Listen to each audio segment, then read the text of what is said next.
Assalamualaikum warahmatullahi wabarakatuh. Saya Muhammad Budi Absor dari kelas 12-3.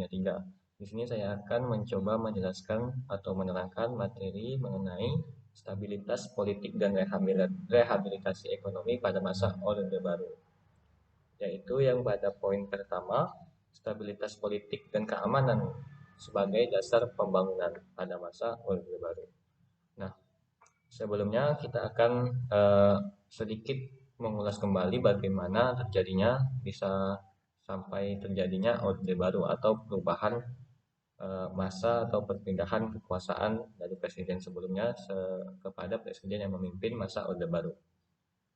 Nah, jadi pada masa Orde Lama yang dipimpin oleh Presiden Soekarno, itu terjadi peristiwa G30 SPKI yang menimbulkan krisis stabilitas ekonomi dan sekaligus krisis stabilitas politik.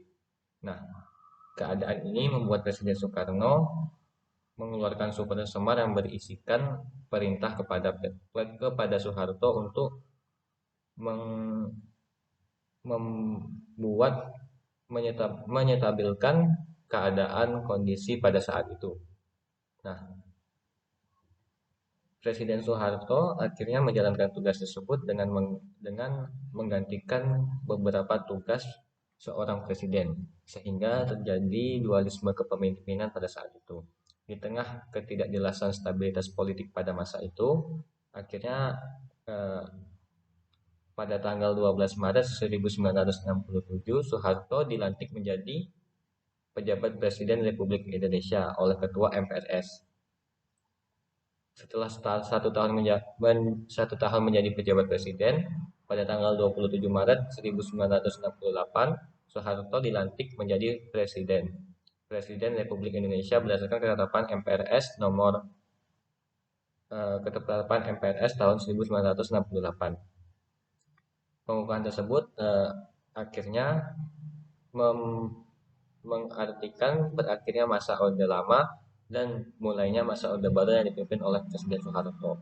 Nah, beberapa tantangan yang harus dihadapi oleh pemerintah Orde Baru yaitu harus menyetabilkan kondisi politik pada saat itu yang ditinggalkan oleh Orde Lama karena peristiwa G30 SPKI, sekaligus menyetabilkan kondisi ekonomi. Nah, langkah pertama pemerintah Orde Baru untuk melakukan hal itu yaitu membentuk kabinet pembangunan yang dibentuk pada tanggal 6 Juni tahun 1968. Program program Kabinet Pembangunan 1 ini disebut Pancakrida yang isinya sebagai berikut. Yang pertama adalah menciptakan stabilitas politik dan ekonomi sebagai syarat mutlak berhasilnya pelaksanaan rencana pembangunan 5 tahun atau Repelita dan pemilihan umum.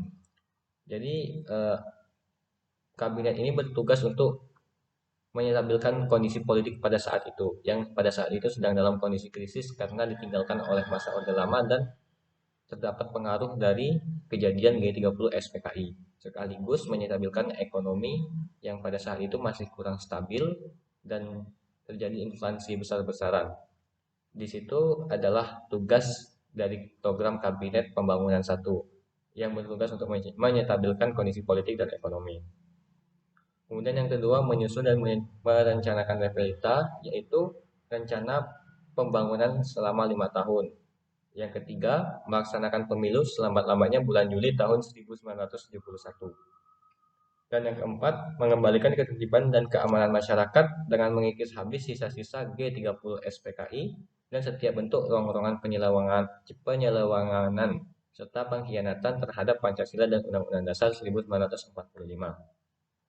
Dan yang kelima, melanjutkan penyempurnaan dan pembersihan secara menyeluruh aparatur negara, baik di pusat maupun di daerah dari unsur-unsur komunisme.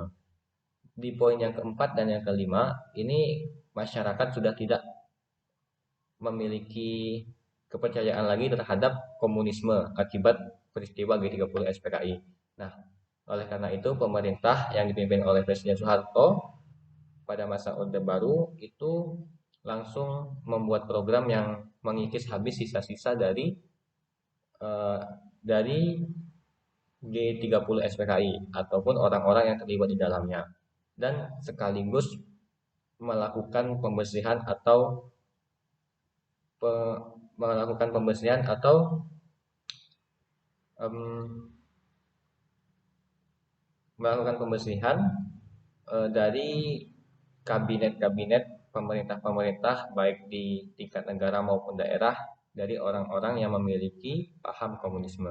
Itu akan dimusnahkan oleh Presiden Soeharto pada masa itu. Kemudian pada masa pemerintahan Orde Baru ini juga dilakukan penyederhanaan partai.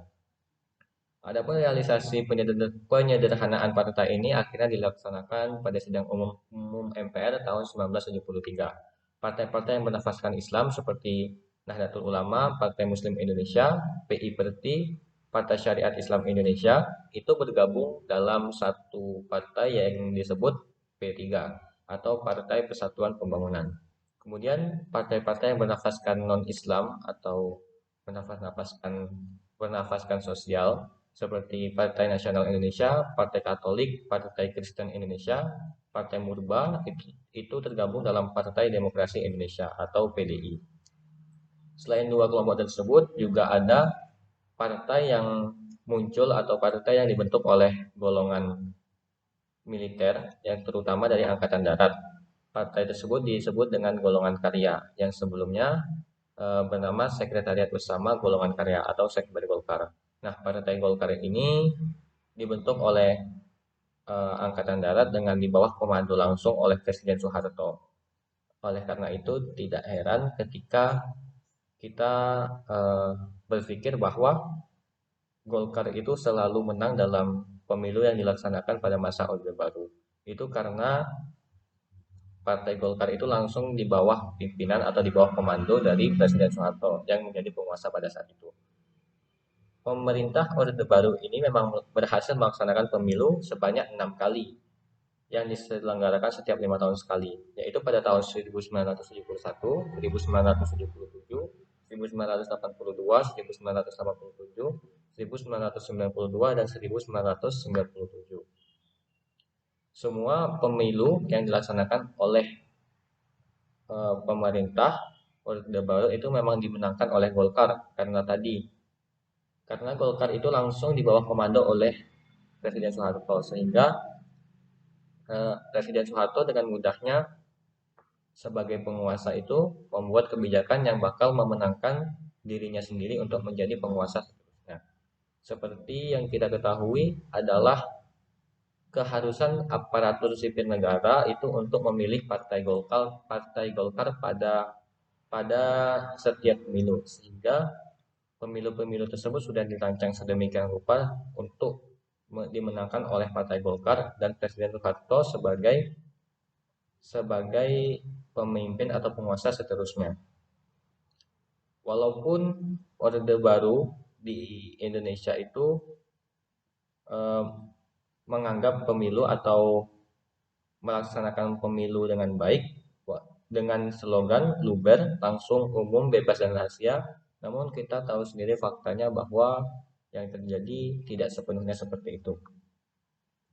Nah, berikutnya pada masa pemerintahan Orde Baru ini juga terjadi peristiwa Malari atau Malapetaka 15 Januari.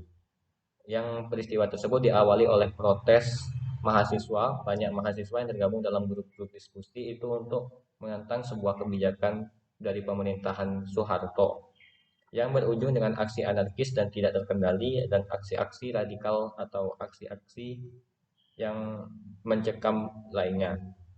Akhirnya setelah peristiwa 15 Januari 1974, pemerintah pemerintah mengeluarkan kebijakan yang berisi tentang petunjuk-petunjuk kebijaksanaan dalam rangka pembinaan kehidupan kampus perguruan tinggi dengan melaksanakan kebijakan melarang demonstrasi dan kegiatan kemahasiswaan harus difokuskan pada bidang penalaran seperti dengan diskusi ataupun seminar. Jadi setelah peristiwa Malari tersebut terjadi, mahasiswa itu seolah tidak lagi memiliki suara untuk menyuarakan suaranya di depan pemerintah. Sehingga seperti yang kita tahu, pemerintah pada masa Orde Baru ini benar-benar melakukan tugasnya dengan semena-menanya. tidak atau tidak pernah mendengarkan apa kata rakyatnya, bahkan demonstrasi pun dilarang. Apalagi menentang dan menghina dari kebijakan pemerintah Orde Baru. Itu sangat dilarang oleh pemerintah pada masa itu. Dan yang terakhir adalah pada masa Orde Baru itu dibuat trilogi pembangunan. Nah, trilogi pembangunan ini fungsinya apa? Trilogi pembangunan ini selain mengembalikan dinamika kemasyarakatan, kebangsaan, dan kenegaraan dalam kerangka ketaatan terhadap Pancasila sebagai roadmap ideologis pemerintah Orde Baru.